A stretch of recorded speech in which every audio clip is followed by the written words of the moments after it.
Okay, all right. Welcome to Monday class. How are you? Surviving? It's almost halfway, right? Yeah. Good, all right. Okay, so last week was hectic for me too. I was organizing symposium on Friday right here. And I wish I could invite you guys because it was full, completely full. So I couldn't let students in, although a few of my graduate students are in. But anyway, so it was about LED lighting. So horticulture application, I gave a presentation, my postdoc gave a presentation, another person did a poster presentation. It was very, very well-received conference, exchanging information about light quality requirement for vegetables, mature crop, floriculture species, economics, and engineering, and commercial people talking about R&D process. It was very, very good conference. Yes? Is that why the poster is up? Yeah, you noticed that. Yeah, that's right. That's right. That's why we put the poster up. But eventually poster was moved to outside because outside is much better. So anyway, I will share the link where you can find the slides. So all the slides are available. So if you're interested in LED lighting, light quality, it's probably interesting to see those presentations. So anyway, all right, okay. Oh, I didn't even launch my PowerPoint yet. Okay, hold on a second. While I'm doing this, so what did you learn last week, Wednesday? Do you remember? Wednesday last week? What did you learn? VPD. What is VPD? Vapor pressure deficit. Okay, so vapor pressure deficit is what? Can you describe what is VPD or vapor pressure deficit? Ratio of actual, actual water vapor pressure to the saturated water vapor pressure. It's Ratio? Ratio? of those two. So it's a relative value? Oh, no, that's relative humidity. That's relative humidity. Okay, so what is that? It's the difference. It's the difference between The saturation and the current vapor pressure. What's the unit of vapor pressure deficit? Pascal, yeah, often kilopascal. Okay, kilopascal.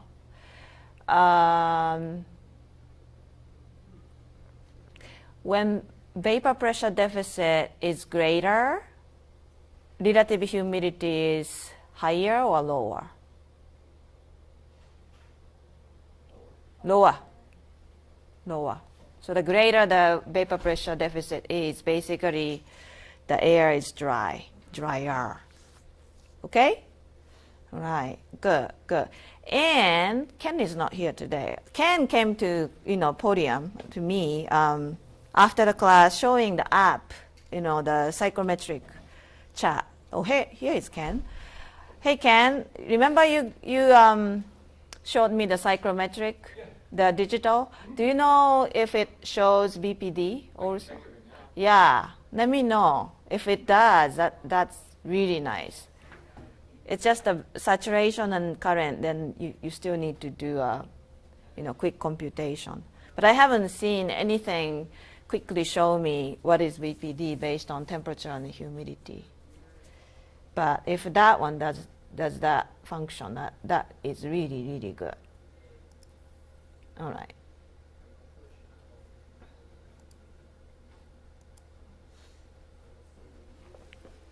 Did you get that? I had to re-download it. So. Sorry. Take your time. Let me know when you find. Okay, so today's content. So as I told, this is a milestone content. Some students might get a little bit overwhelmed because it includes engineering concept. One reading material I hope that helps too. Hello. Yeah, so it's from the title of the reading material is Effect of Radiation Temperature. Today's content is leaf and canopy energy balance, part 1, because I can't finish in one lecture. So today and Wednesday are going to be leaf and canopy energy balance. Once you understand this, it's so easy to understand why leaf temperature is so high or low or same, okay, relative to the air temperature. So the reading material is coming from this, if it shows. Yeah, so this book, Plant Physiological Ecology. So this is an ecophysiology book. So the ecologist who understands all the energy balance wrote the chapter. If I can see, one big chapter. I don't know.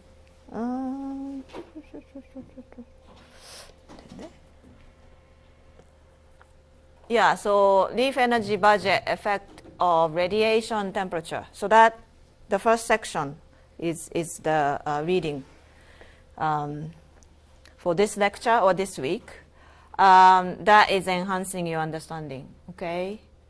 Right, so before going to the energy balance, I want to give you some of the summary of temperature measurement. So this part usually is taught in different lecture, applied instrumentation. Dr. Murakachira at ABE department teaches that. How many of you are actually taking that course? What have taken that course? Applied instrumentation, ABE, 1, 2, 2 students, and then everyone else, no? Okay, yeah, so that's more like, how to measure temperature and what kind of sensors are available and what is the calibration process to accurately measure the temperature.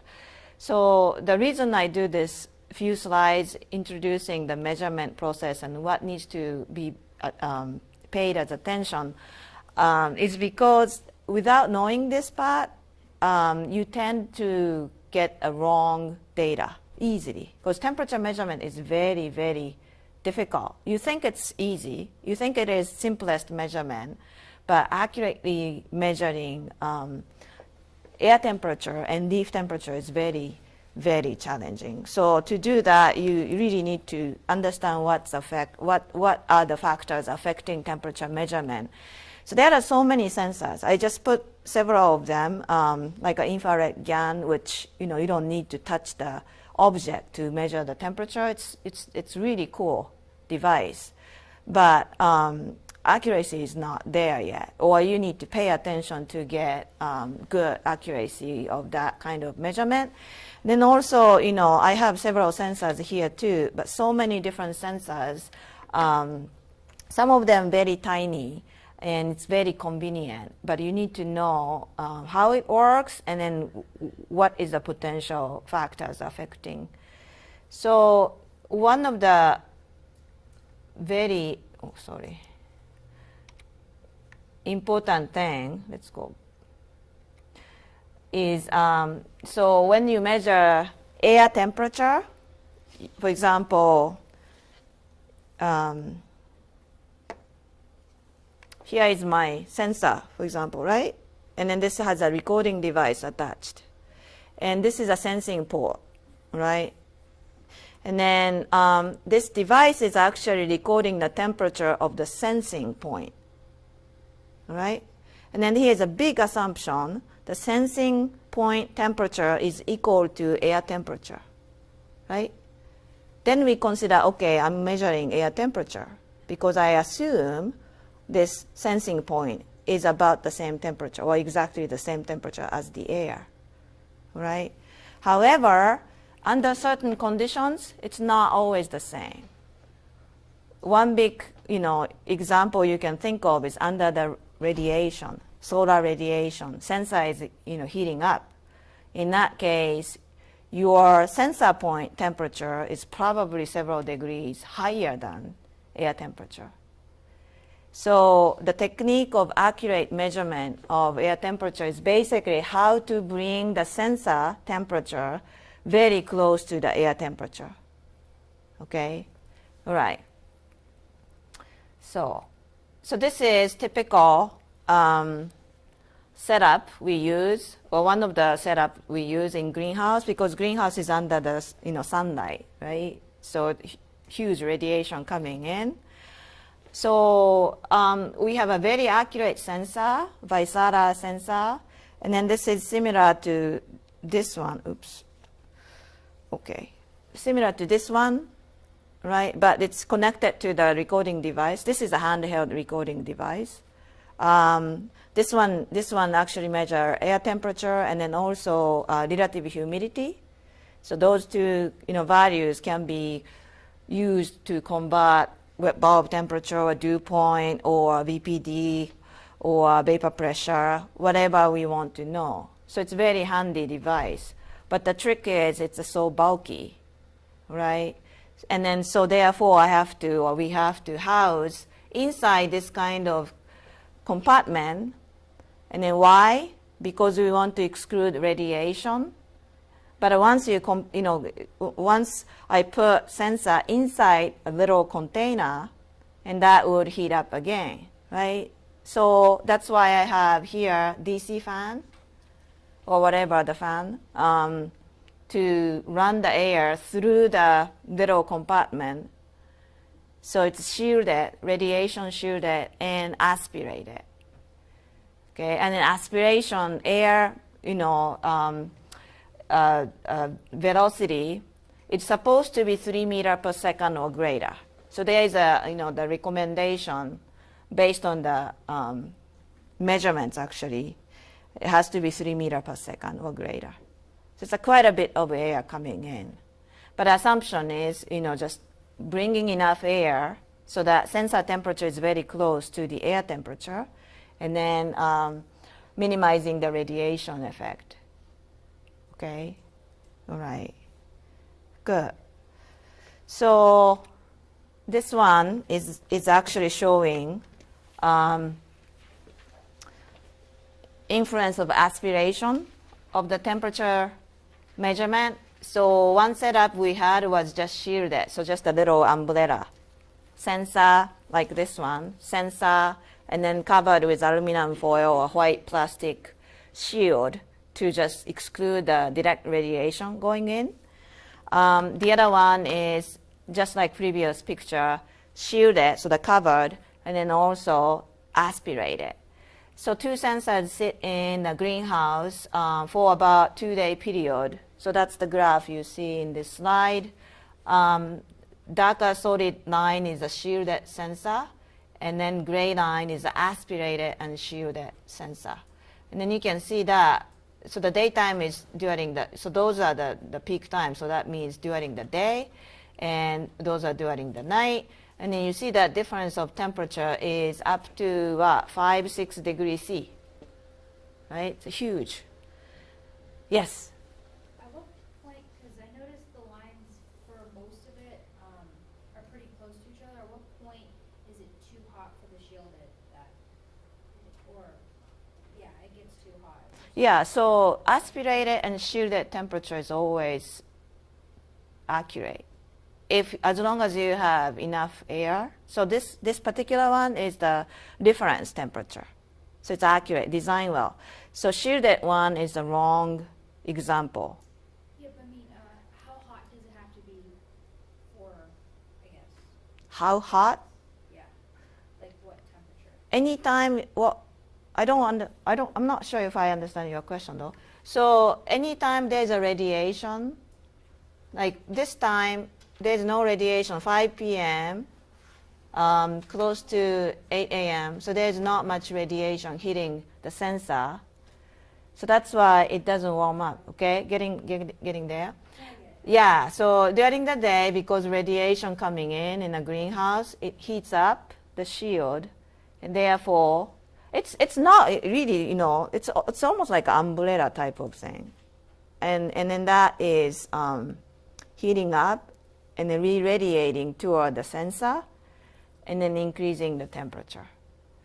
So without knowing that, you tend to ignore this, but it's very, very important. Because we know that temperature is important, right? And then just a couple of degrees of difference in the average temperature in terms of growth, after 3 weeks or 5 weeks, it's a several days of difference. We did that exercise in this class, right? Cumulative temperature. Question? So, is it assumed that the aspirated temperature is the ambient temperature? Ambient temperature is supposed to be the same with, just aspiration, not shield you are talking about? Or this is, this is the aspirated plus shield Yeah, temperature. yeah. Equivalent to the ambient. Exactly, yes. So that's right. So that's why the aspirated shield is the recommended process or the way to measure air temperature. So the ambient temperature is air temperature, right? Air temperature in the surrounding environment. And that is supposed to be the same as the reading from the sensor when sensor is shielded and aspirated at enough. It has to be 2.5 or 5 meter per second. Is it designed where there's like a two holes on the side of the shield so it breathes? Yeah, so we this one is the simplest design we had. It's very short, but this is a fan, a blower, basically, small blower. And then inside we have a sensor. So this is a sensor, the signal cable. And then sensor is located inside, and this is the air intake. We have a little screen or mesh to protect, whatever the stuff going in, sucked in. So we suck the air. You could blow the air out if you want to. But that's what we do. We never put the sensor just hanging in radiation because of this big difference. Okay, so a little bit more information with regard to that. So this is showing the effect of sensor size, sensing point size. So some of the sensor is like this bulky. Right? Oh gosh, I need to show. Okay, let me show. Let me line up in here. And then some of the sensor could be very, very small. Just quickly. All right.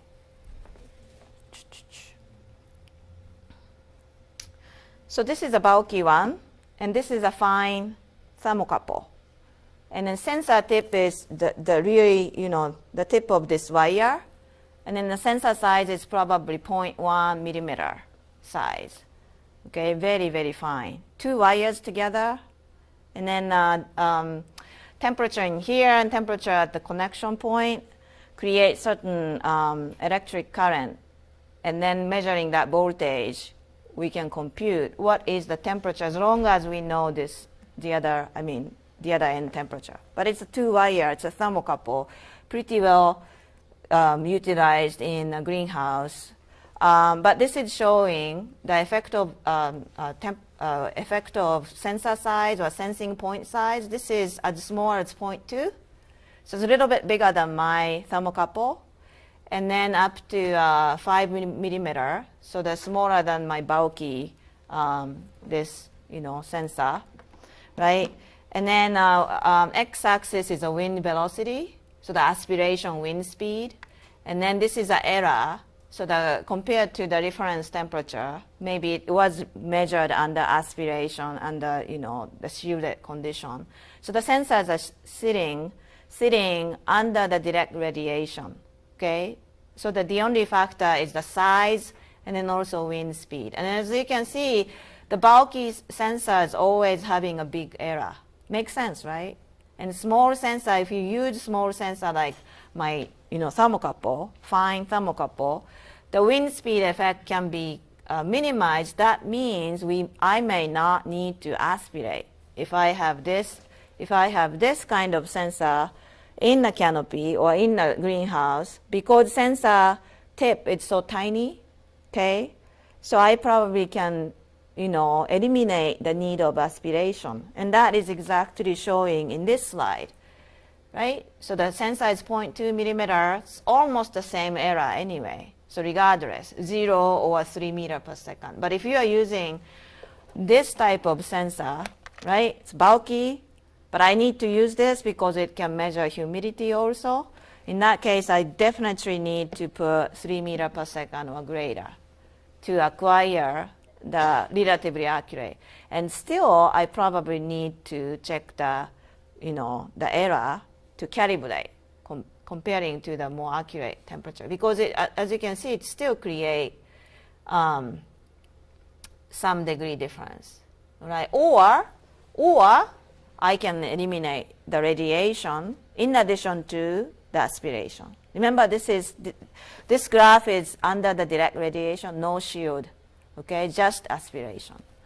Okay, so that's why two things make the perfect measurement. Yes? Is that just because the radiation effect is greater on a larger sensor? Yeah, because it's basically a big antenna. So it's catching more? Yeah, that's right, that heat up.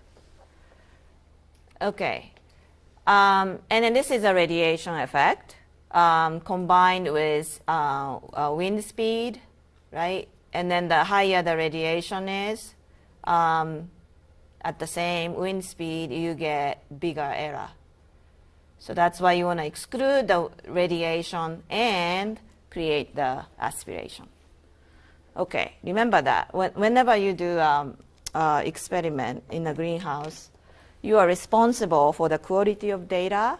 And to do that, you need to make sure what you are getting is correct and accurate. And in addition to that, we also do a calibration process that is comparing the sensor reading with the more accurate or reliable certified thermometers. So that's what we do, because we pay attention. Yes, Connor? If you were to buy a temperature probe out of like a greenhouse supply catalog, do they commonly list the diameter of the thermocouple? Is that something? Oh yeah.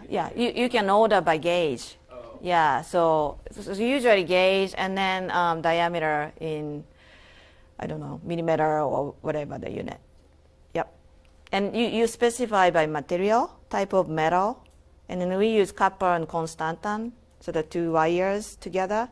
There are so many different thermocouples, different metals and different size, and coating material too. So, okay. All right, good, right? Okay, so now air temperature and leaf temperature, right? We just learned how to measure accurate air temperature. So how do we accurately measure leaf temperature if you have to? We already talked about the challenge of selecting one representative point of leaf, because leaf temperature could be very different, right? Locational difference, vertically and horizontally. So it might be different. But there may be the reason you really need to measure that leaf temperature, right? So how do you measure? By the way, this is just a reminder, leaf temperature, air temperature could be very different. And then leaf temperature is the one affecting leaf physiology and all the metabolisms going on, right, in a leaf. Therefore, we need to know leaf temperature. If you are working on flower development or leaf development, instead of leaf, you would rather want to measure shoot tip temperature or something, the meristem temperature, so that you might want to actually insert this tiny sensor into the shoot tip to see what is actually the temperature driving the development of the plants. And the researchers do that, when they need to do it. Okay? So the direct measurement is the always, one way. And that's why this is very old picture. Actually, I took this scan from my old Japanese greenhouse physiology textbook. So you can tell how old it is. But anyway, but this is still, the most reliable method to measure leaf temperature directly. So we use fine thermocouple, just like the one I showed you, 0.1 millimeters, and then attach to the leaf, and then usually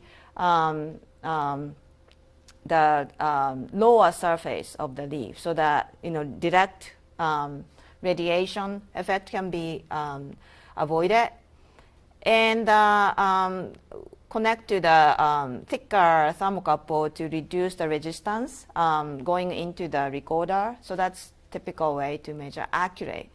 We also put sensor very close to leaf, but sort of air temperature within the boundary layer, so that it's close to the leaf temperature, but not quite, but close enough. So that's what sometimes we do.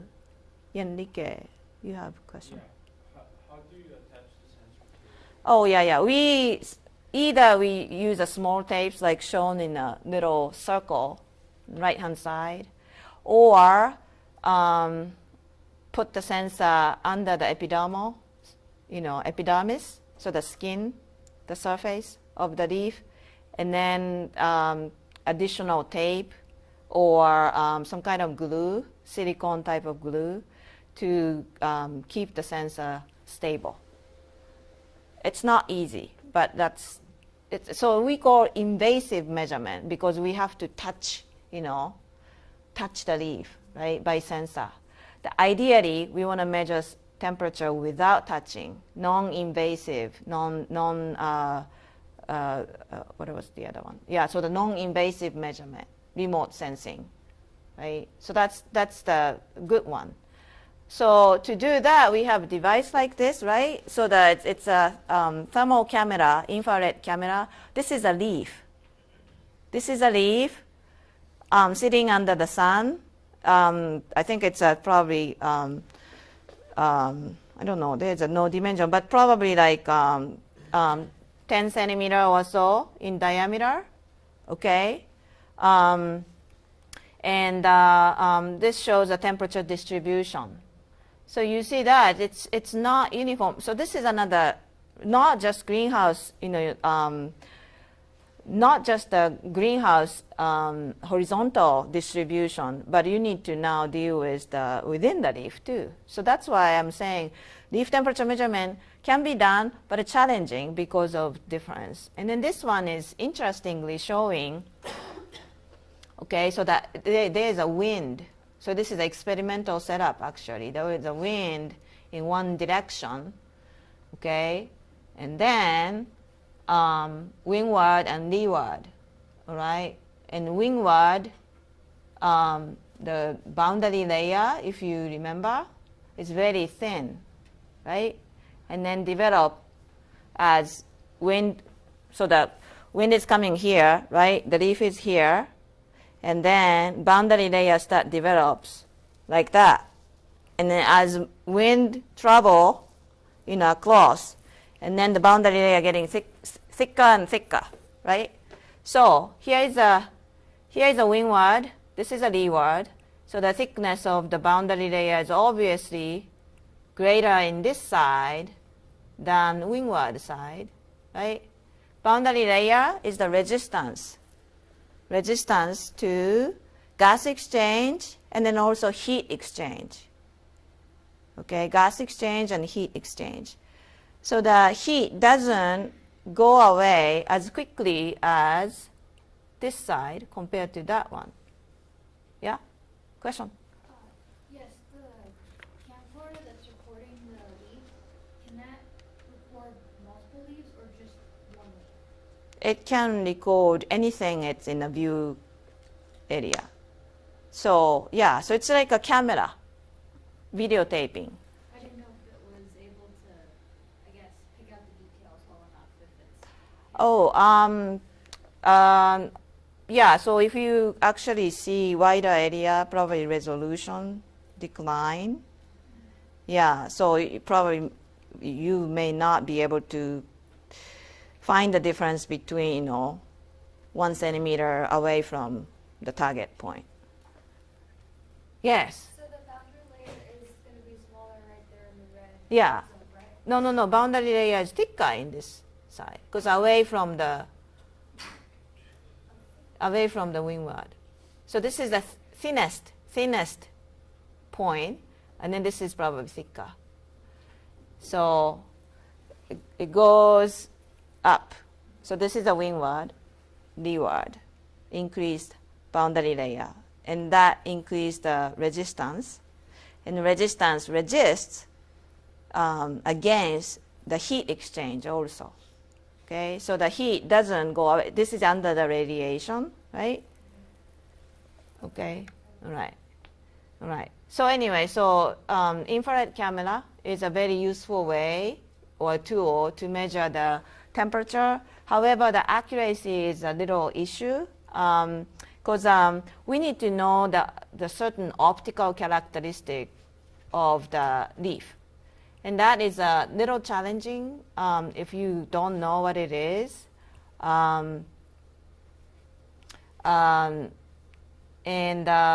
So what we do is actually calibrate what is the temperature, actual temperature right here. And then, for example, using this kind of, are you okay? All right. Do you want? No, we are fine. Yeah, okay. Let me know.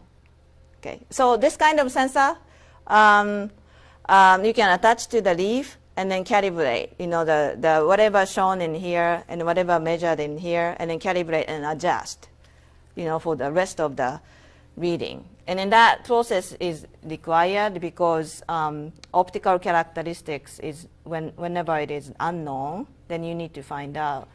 But anyway, so this is a little bit too much information if you're not familiar with this, maybe for engineering student.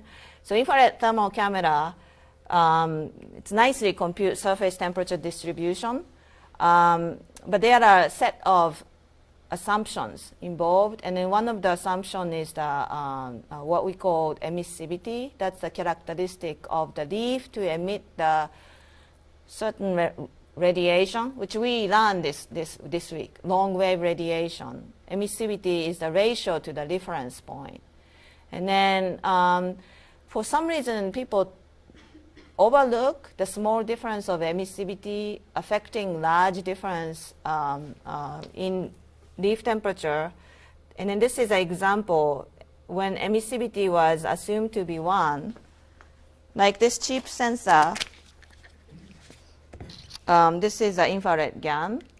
And nice thing is you know where it is pointing, and then it's just giving an average temperature. You can pass around. So this is a, yeah. But this sensor is computing temperature based on the emissivity equal 1.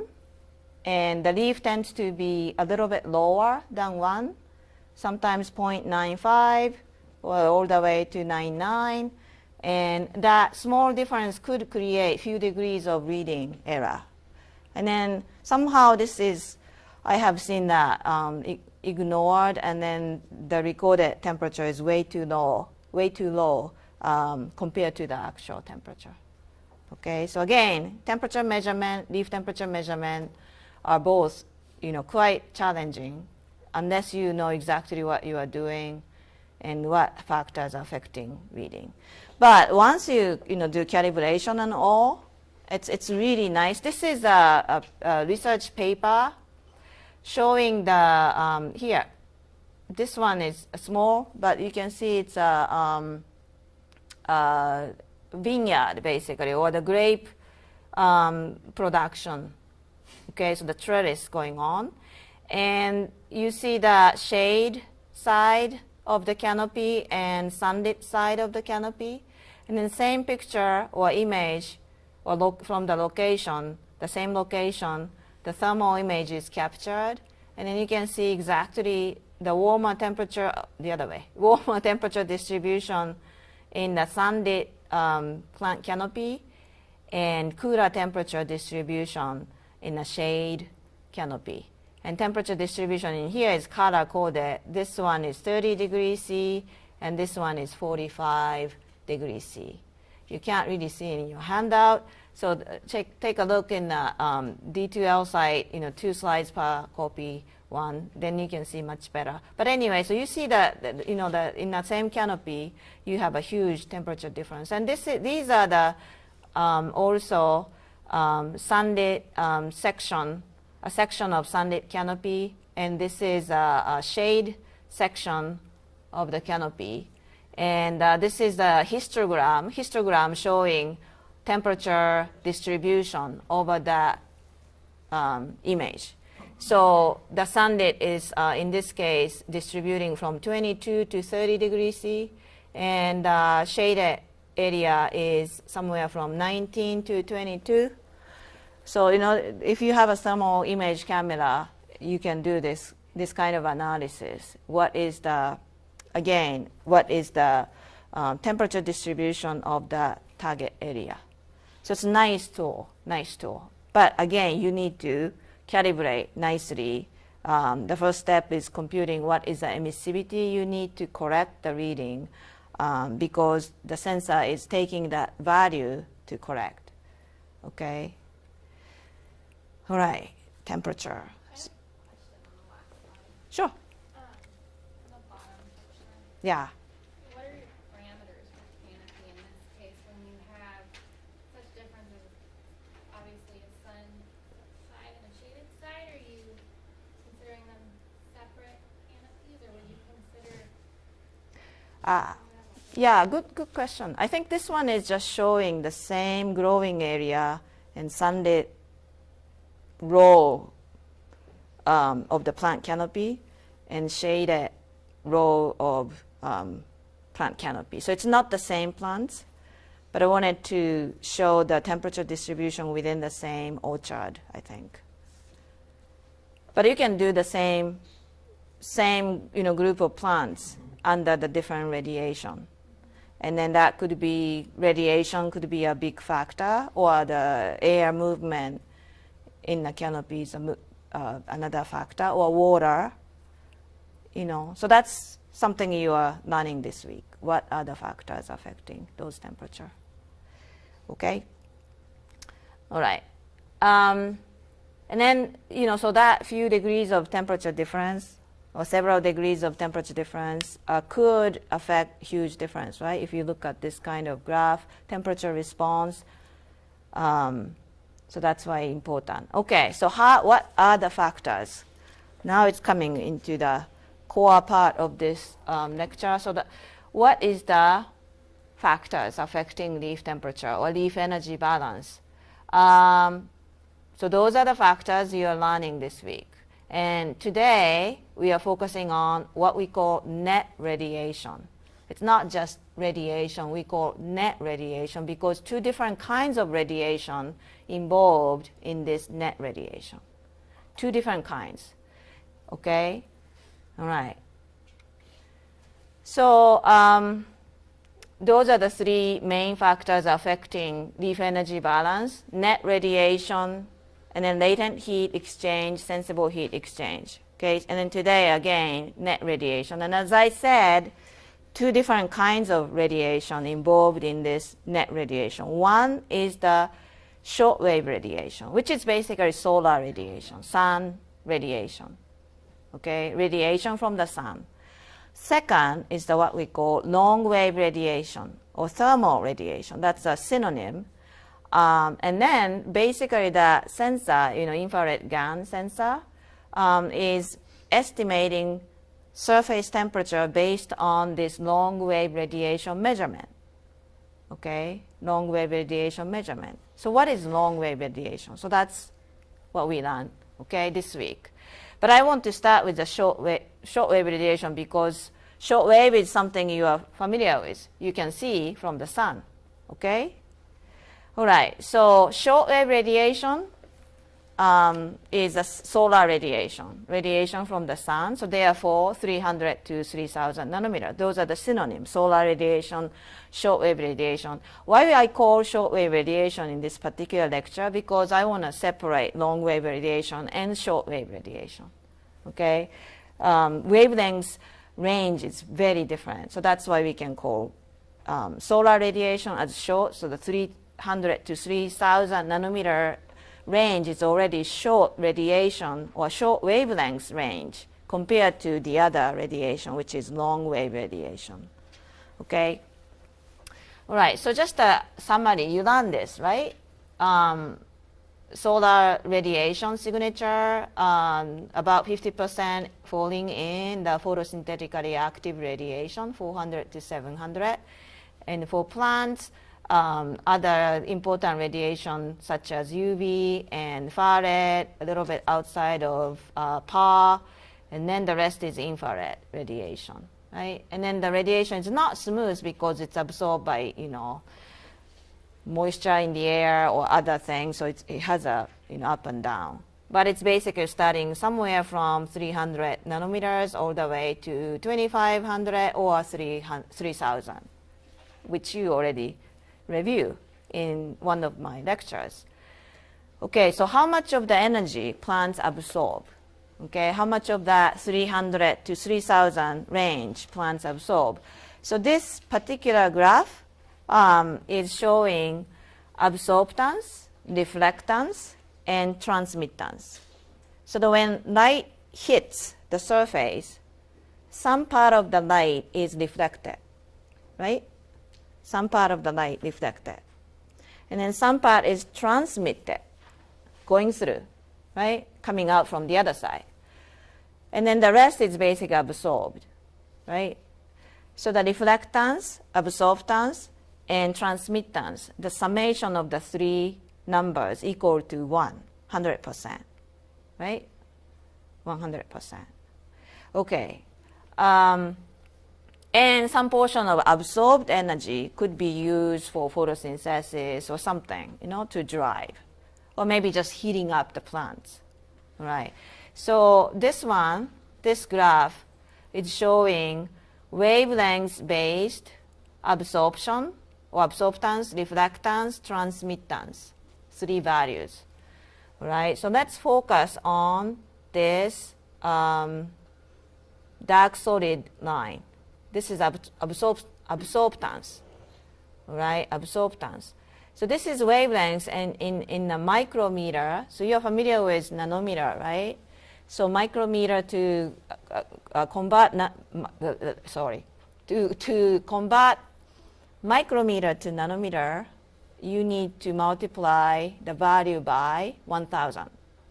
Okay, so the 1.0 micrometer is 1000 nanometer. All right, so that's why here is a PAR, photosynthetic active radiation, 400 to 700 right here. So the little bit less than or between 0.5, 1.0 micrometer. So 500 to 1000 nanometer, right? That's 400 to 700 right here. So as you can see, so starting from 300 nanometer, okay, I'm going to read this as nanometers from now on, okay? So from 300 nanometers, the UV range, and absorptance is quite high, 90%, okay? 0.9 is 90%. So the one is absorptance 1.0 is everything is absorbed. Everything is absorbed. And then in this case, UV range is high. And then PAR range, 400 to 700, that's also high. Okay, little dip in a green range. Remember? The McLeod's photosynthetic active or the quantum efficiency. High in the red. Second in the blue, little bit in, dip in the green, right? Because plants reflect green, right? Little bit better. So actually corresponding with the peak in this reflectance, okay? As you can see, reflectance is a little high, right? But anyway, so the absorptance is very high. So the 80, 90%. So the average of PAR range probably close to 85, 90%, okay? And then reduce rapidly, absorptance reduce. That means reflectance or the transmittance increase, okay? So plants are not absorbing beyond, this one is probably 700 or a little bit outside of 700 nanometers. So the far red and infrared range, plants are not absorbing. But after 1000 or so nanometer, plants start absorbing again. And then 2000 to 2500, 3000 nanometers, that little bit longer range of the shortwave radiation, solar radiation, plants absorbing 90%. So the across the shortwave radiation, solar radiation, 300 to 3000, about 60% or so plants absorb. Okay? About 60%. So not 100% absorb. Because this particular area, it's a low absorption. Okay, so that means transmission or reflection. So the reflection and transmission is basically the same thing. So the plants cannot absorb, therefore either reflect out or reflect in. And when you reflect in, that eventually transmit. So that's why if you look at the reflectance and transmittance, very similar up and down, right? The shape is similar. Magnitude is different, but shape is very similar. Okay? All right. Got that? Okay, so that's a short wave radiation range. Okay, so this is a little bit getting into the balance equation. So this is a short wave radiation balance. How much or relationship between absorbed and reflected and transmitted. So here is the incoming radiation, short wave radiation.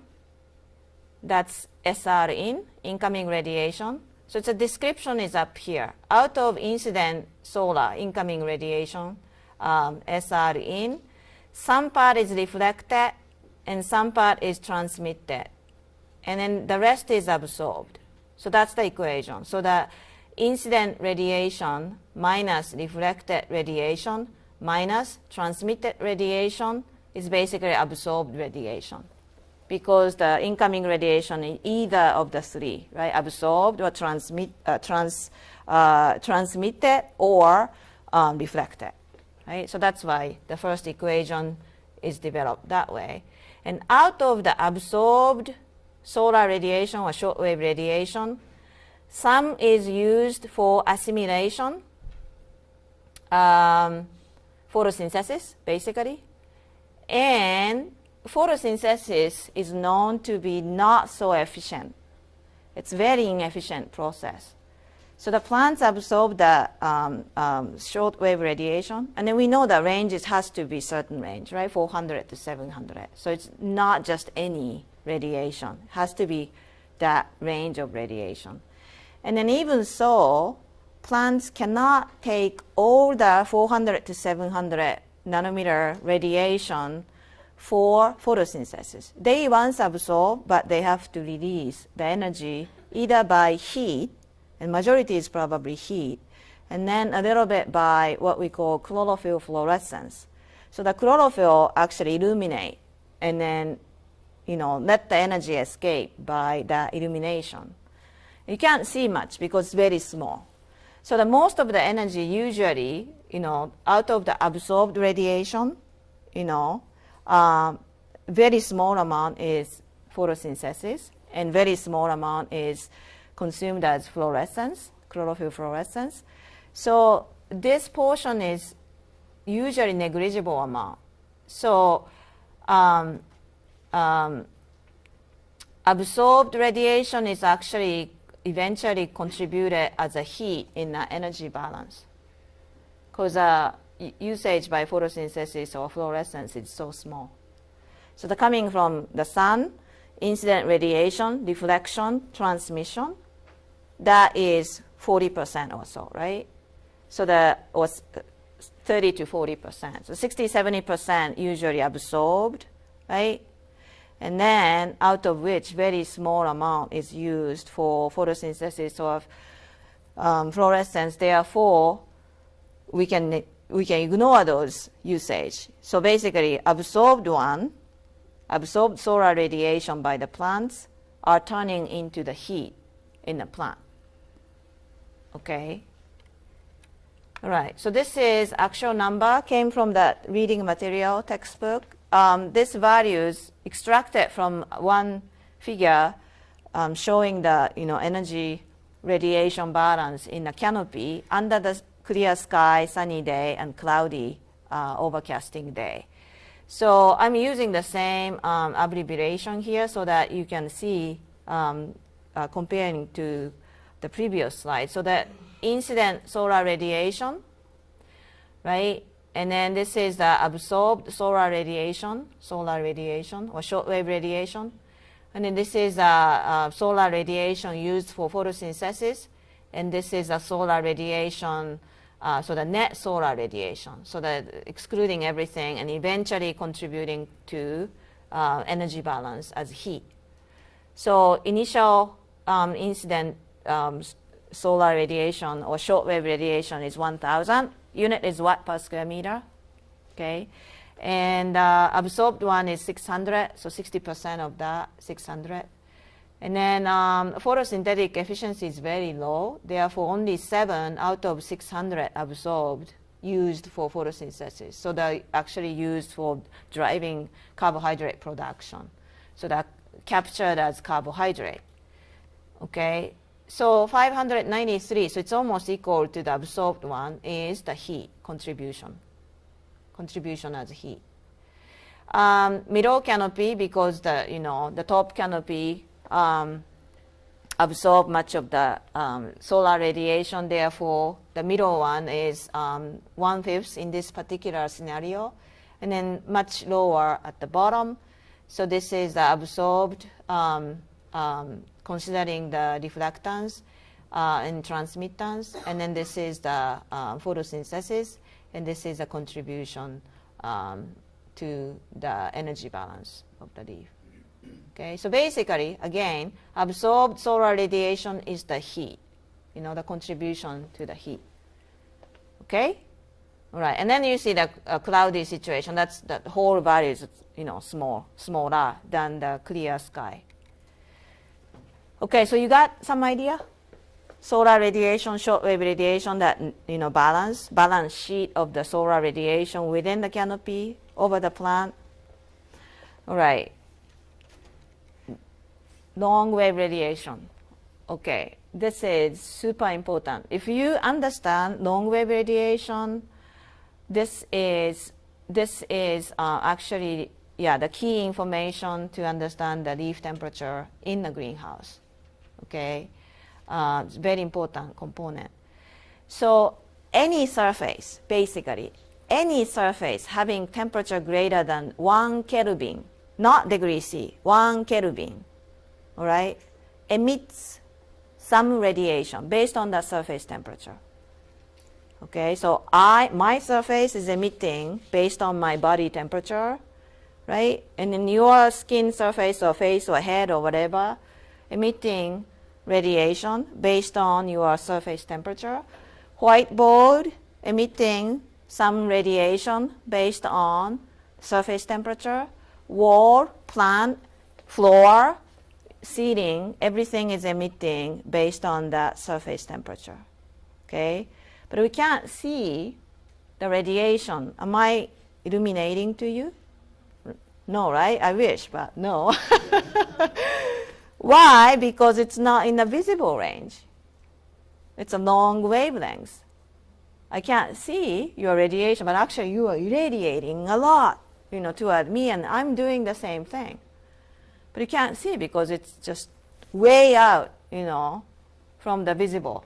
Okay, so the relationship between the radiation peak wavelengths. So I'm radiating certain, radiation, and then you are doing the same, right? And what is the wavelength? And then it's a certain wavelength.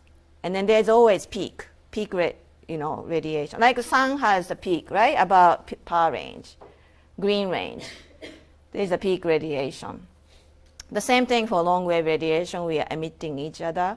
And that peak radiation wavelength, peak wavelength, lambda max in this equation, can be computed by temperature. So the B as a constant, which is whatever this, 2.89, you don't need to remember this, but there's a constant value, right? Divided by temperature. So that means temperature is greater. When temperature, surface temperature is greater, the peak wavelength is shorter. Okay? Temperature is greater, peak wavelength is shorter. Okay?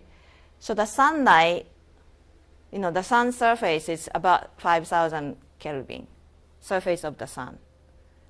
Okay, our surface is what? 300 Kelvin or something, right? So 10 times or more different. Okay? Sun is so high temperature, therefore the peak wavelength is in the visible range because surface is so high. Surface temperature is high. So that's why this is a surface temperature 5,500 Kelvin. So it's about, this or this, somewhere between. I forgot exact temperature of the sun's surface, but somewhere in between.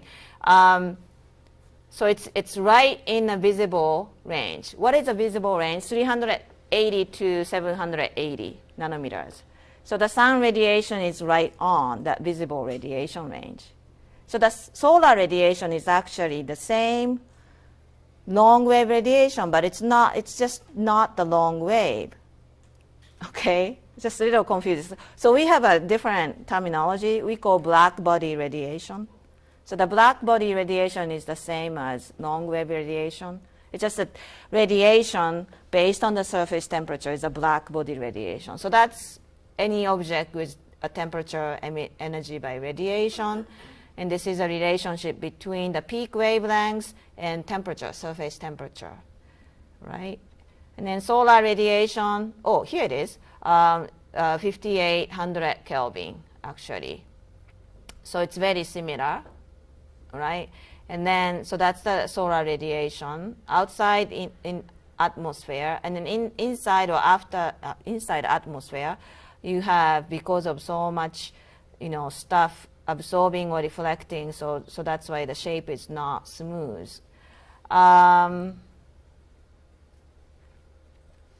So here is the solar radiation.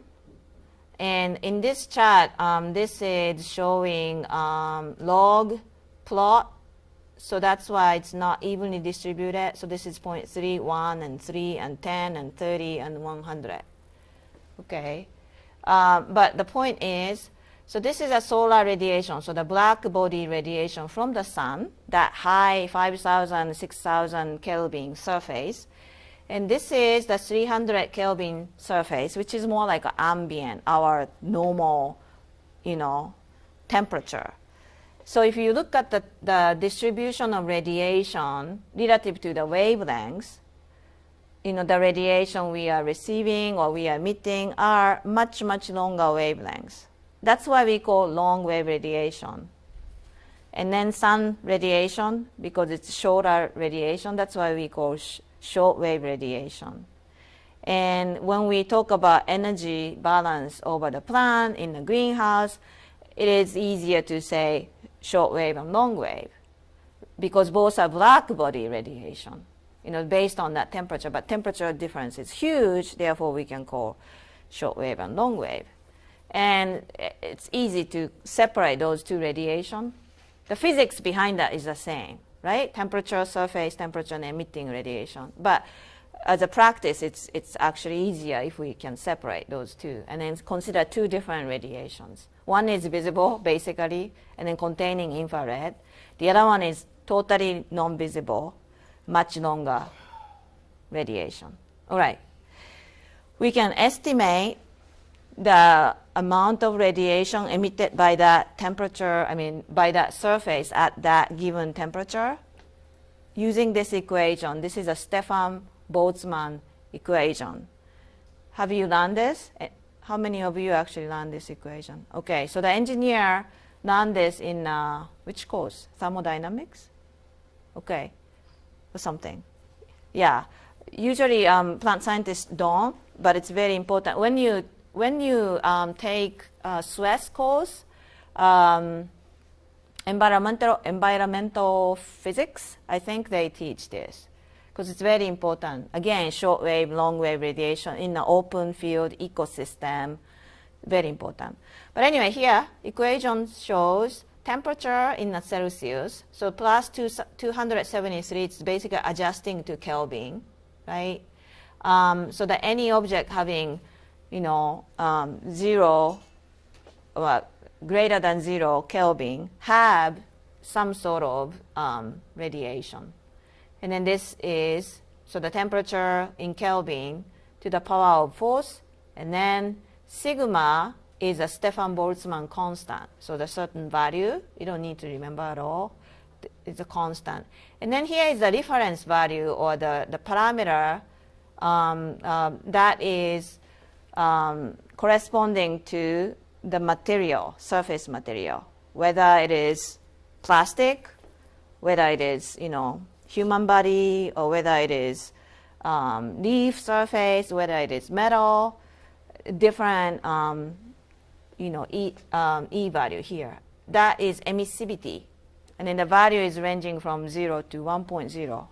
And when it is 1.0, it is called, the surface is emitting the same long wave radiation as perfect black body.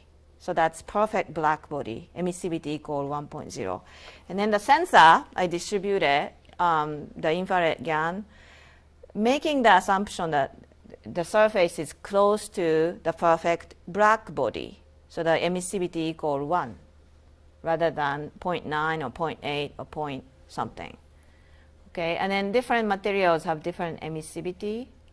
And then this is the emissivity reported. You can find this information in many different materials.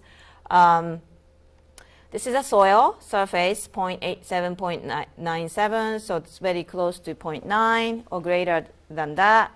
Snow, 0.966, ice, 0.91, water.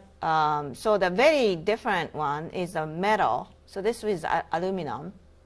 Metal surface has a very low emissivity, okay? And so even at the same temperature, one is metal coated, the other one is just plastic paint or something, And then in that case, metal surface emit less energy as long wave radiation, even at the same temperature, okay? And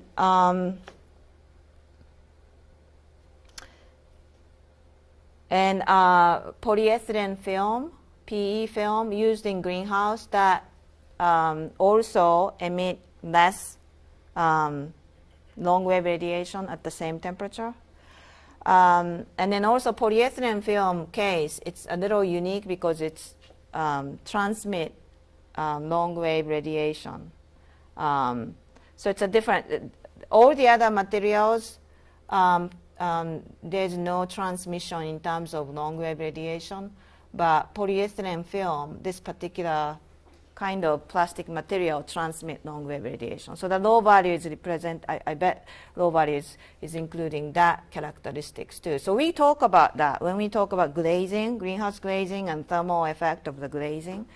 But here, one thing you want to know is the metal is a much lower emissivity compared to any others. So the most of the materials you are seeing in in your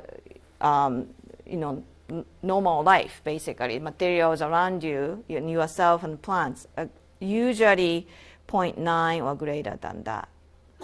Okay, and then also important thing is emissivity also represent absorptance. Emissivity value also equals to absorptance. So, okay, so the long wave radiation coming into this surface, right? And then if the surface is metal, then it reflects. Because absorptance is, or emissivity and absorptance is the same thing, very low. So only 0.049 in this particular example. But if it is leaf surface or plant surface or human surface or wood or plastic material, it is much higher. So the absorbance is much higher. So the incoming long wave radiation is usually absorbed at that high, 90% or higher, the same rate shown in here. Okay, all right.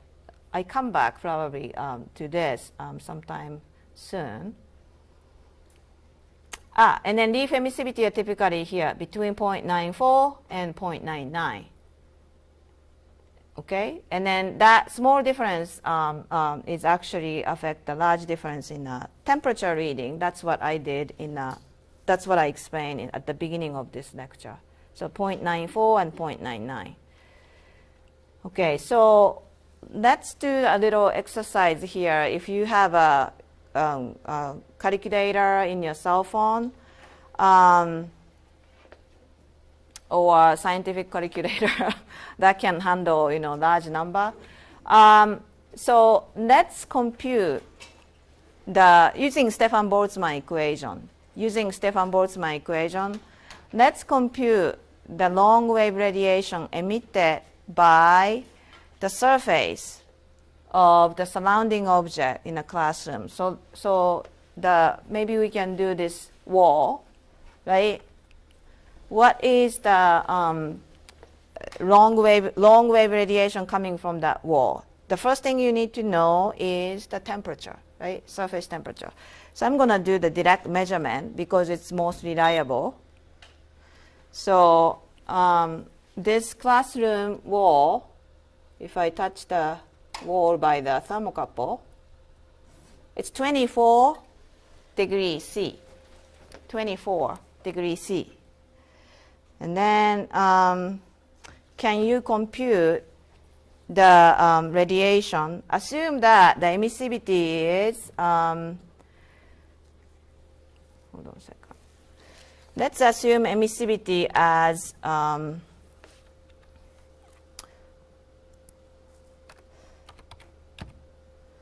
make it easier, 9.5. How about that? And then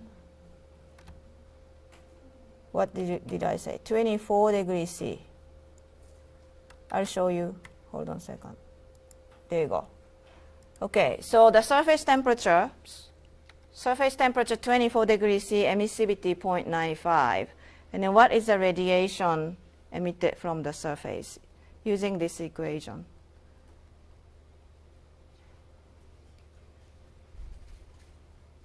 Let me know if you get the value. 419.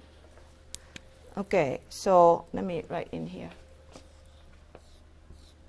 Unit is? That's right.